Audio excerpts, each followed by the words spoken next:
Hello everybody, I'm Blaze and Rebecca, and welcome to it's a game called Blind Love. I think you can tell from the bottom of the screen right there. It's by Michaela Laws, who made Seduce Me Otome, and the second one, and a few other games. I think you've seen me play, like the Seduce Me the Otome and the My Lady game. And not quite. I've seen some description, but let's just actually see for ourselves what it's about. Before the story can begin, please tell us the main character's name and the name of the one they love. Please note that the main character is male with the female lover before deciding. Okay, what's the main character's name?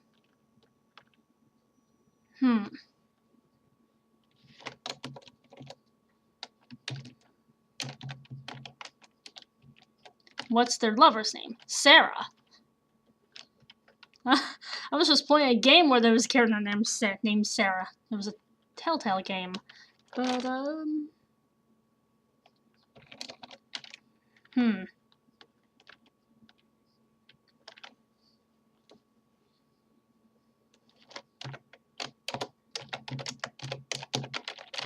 Yeah. So the main character is Riley and their love is Yumi. Yep. Now, please note that this is a short story created and produced by Michaela Laws, the aid of Christopher Escalante, Red Art, Risky Princess, Janai Scott, and all Michaela's patrons on Patreon. Okay. For the visually impaired, please press combination Shift V for self-voicing. Shift V for self-voicing. Shift V. Character hopes you enjoy this short story. Whoa! Whoa! Okay!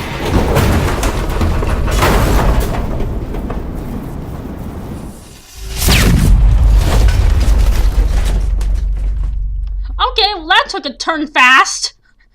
Just started off the game and already shit's hitting the fan. I'm sorry. The chemicals that made contact with his eyes rendered him completely blind. Oh, the crash. A notification just popped up. Chemicals that made contact with his eyes rendered him completely blind. Ooh. He's gonna live though, right? He's gonna live, right? Right? He's blind? Yeah. I'm afraid so. There's nothing we can do to save his eyes. Well, geez, what kind of chemicals got into his eyes? Jeez. I guess I think really any kind of chemical could do that. There's nothing you can do. Nothing. You can't just leave him like this. I'm sorry, but his eyes are too damaged to fix. He is not able to even register hues anymore because of the damage. He won't ever be able to see again. Ooh. Well, that's just great. I lost my eyes. Well, you lost your sight, not your eyes, but okay. I was no longer able to see the world around me. Ooh. I couldn't see the sun, the stars, the trees, my friends, my family, my love, her. Nothing. All because of a drunk driving accident. Ooh, yes. I wanted to cry. I wanted to scream and curse the world, but what good would that have done for what I had lost? Yeah, like really doing anything like crying or screaming and cursing the world, that's not gonna solve anything. I wasn't able to see the world anymore. I wasn't allowed to. I had to accept it. Okay, hold on. It's a little loud. So let's have it about medium. All I could do is sit in that hospital bed and make friends with the new darkness I was forced to see and endure for the rest of my life. I couldn't help but let a wry smile grow on my lips, staring at the darkness in my mind. Not even my imagination would let me remember what the world looked like at that moment. How cruel. I heard a set of heels click their way towards me, growing louder and faster with each step. They were frantic, stopping and gaining speed as they clacked through the room. All at once I was surrounded by a warm pair of arms with a body crushed against mine. Oh, is this a... My body wanted to push away whoever was on me out of instinct. But as the scent of perfume I knew and the door had reached my nose, I relaxed within the arms wrapped around me. Yumi. Her weeping into my shoulder broke my heart. I don't remember when she came, but when she did, I recalled the choked sob she released at what she saw. I can only imagine it. A bruised, burnt, and damaged man in a hospital bed with wraps over his eyes and injections on every open stretch of skin on his body. Oh! That wasn't covered by gauze or bandages. Oh, jeez. It would be a scary night, indeed. Especially if the one in the bed was her boyfriend. If it were a prank, it'd be one of the cruelest ever imagined. Yeah, that'd become fucked up. A small sliver of me wished it was a prank. It didn't help that she was a war veteran.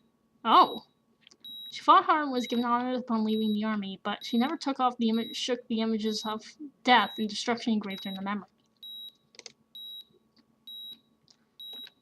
I don't think anyone could shake off memories like war. However, to see the one you loved damaged and so close to death was probably like watching a fellow soldier fading away in the aftermath of a battle. Her cries let me know she was both happy I was alive, but heartbroken at the damage I endured and had to forever live with. And I could do nothing but hold her and let her weep. When she stopped, her embrace around me weakened and I felt her pull away from my body slightly. Her breath let me know that she was in front of me, staring into my wrap-covered eyes. I'm sorry. I didn't mean to cry so much, but this whole thing is horrible. Oh yeah, that's probably where I have to unfair.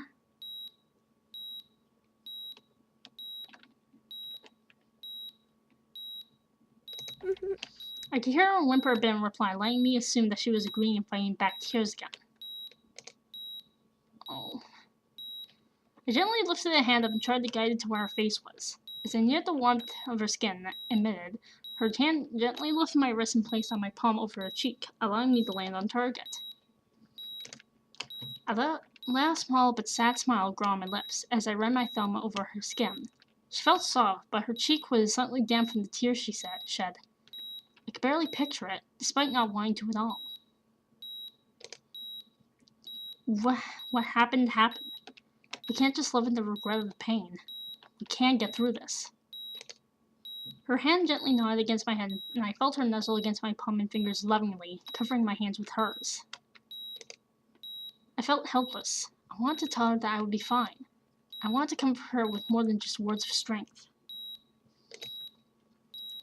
However, the dark feeling of anger and sadness in my chest wasn't going away. It crawled around my core and made me want to thrash around, screaming and cursing my situation. I didn't want to affect her, so I simply caressed her cheek as calmly as I could.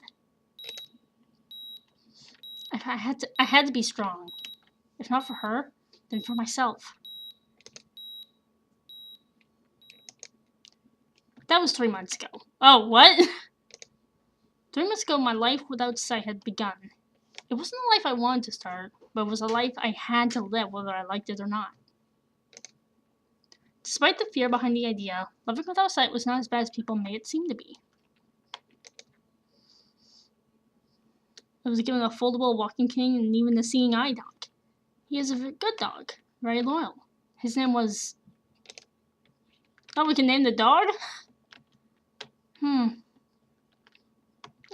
I like the name Russell. Russell became my best friend very quickly. According to Yumi, he was a golden retriever, so he was extremely loving. Aww, golden retrievers are always the cutest. He even enjoyed sitting near me as I worked. That's right. Just because I was blind, I didn't mean I couldn't work. I'd have to raise the middle finger to so many people about the fact that they didn't believe me. Okay. Interesting. Just raise the middle finger. Oh, geez. Why that finger of all fingers? Like, you could have pointed or... I don't know. Well, then again, pointing's rude, but... Okay, never mind. I was a writer, blogging about my life and making progress on a story I'd hoped would sell well. Of course, to make ends meet, I was a journalist. Oh. Before the crash took my eyes, I was the best in the field. Okay, this isn't quite what I expected. I thought, oh, maybe the guy has always had this disease thing. I guess that would make him blind. I didn't think, oh, like I didn't know it was because the crash caused that to happen. The only thing I noticed is like the main character is just has to live without sight. That's all I saw. I think some of what I saw. I don't remember all of what it said. So this is actually a surprise. At the crash, I was still the best. The news company I worked for was so relieved when I told them I could still write for them, despite my lack of sight. How? A voice command program my family bought me for my computer. Ooh, yeah. They knew how important writing was to me, so they got together and brought a program that allowed me to work with just my voice. That works, I guess. It was pretty nifty to say the least. It would read everything on my screen for me so I didn't feel lost, and it would be my grammar assistant during my deep writing modes. Make sure I wouldn't screw up a sentence by reading back my work. Still, waking up in the morning and doing my daily routine was hard. Even when I had my vision, I didn't want to leave my bed every morning. My bed became an entrancing and comfortable lover that refused to let me go until demanded. However, my alarm clock was not a friend to me or my bed. Why would it be? I woke that day to the screeching of my alarm clock in my ear. As much as I needed to get up, I wanted the loud noise to stop first. Punch it! How about turning off normally like a normal person? I reached over myself and practically danced my fingers over my nightstand, finally reaching the off button and turning the alarm clock off. Like, why would you punch it? That would not end well. Well, it wasn't hard to find. Being that it had always been in the same spot for months, my draft steps became a secondary hindrance to me in accomplishing my goal. No. I finally rose from bed and rubbed my face, trying to wipe the tiredness from it. My back ached and my legs don't feel like walking, but my mind was set on writing another chapter of my story and finishing an article for work. Come on, lazy asses, let's move. One foot moved across the bed to the edge, followed by the other in reluctance. My body slowly made its way up, and I found myself standing up on the cool window floor in my bedroom. I tilted my head back and stretched, letting out a relaxed groan before shaking out my lips and rubbing my neck. Every inch of my screamed to get back under the covers and rest the day away. I think it was supposed to be every inch of me screamed to get back. But okay. Fortunately, work was calling my name and I couldn't let it off the hook today. Yep, sorry me, but I have to work. Began to recall my step pattern, listing out my steps it took to get to the bathroom, then to the kitchen, then to my work desk for my spot. It took a while, but eventually I had the entire layout of my apartment memorized by counting steps and feeling the furniture. It was small enough to where it was manageable for me, but it was still a challenge. I lived in a very nice studio apartment fit for rich creative minds. I was paid very well for my writing work, but spent very little personally, so I had good money to spend on living expenses. If I wanted to, I could have gotten a house in the suburb like Yumi. I made enough to where I would have owned a house and probably would have settled comfortably as a suburban recluse. However, I decided to say fuck that. However, something about the living in the same felt rain kept me on my toes. Plus, I didn't have to worry about heights. It's not like I could have seen out my window anyway. Following my morning routine, I went to the bathroom, brushed my teeth, stepped back out, went to the kitchen, and began to fix myself coffee. Living without seeing each object or surface I touched was hard, but I was careful enough to leave everything in the same spot each time I did something. It made it easier to find things later. The buttons on my coffee machine had markings on it, showing me which button did what. I went from my usual black coffee and poured my sugar and cream, conveniently placed by the machine, into my coffee mug. How convenient! Something about the scent of coffee calmed me, despite the drink itself being made to give energy. Maybe it was the warm and earthy undertone to it that gave it that extra edibility. A trick of the mind. It was fascinating to think of such things. It gave me a new venue to explore for descriptions and emotions. Instead of relying on my eyes to give me all the visual details, perfect for a writer. As my mug began to fill with the dark liquid of the gods, I began to go through my day. Work, walk Russell, lunch, work, kill Yumi, dinner, bed. Yep, sounds about right. My life and daily schedule had to be kept simple and memorized for the sake of my disability. If something was out of place, I'd have to rearrange mapping out my walking or stop all my plans to figure it all out. It wasn't a large deal, as most changes occurred from events out of my control, like Russell scratching up the couch or Yumi making a surprise visit. God damn it, Russell, can you just stop scratching up the couch? As long as I had time to get my bearings, I could get back on track. However, sometimes I couldn't help a little detour of my own accord. I want a donut! Good to know, Riley. We'll get to that in the next part. See ya!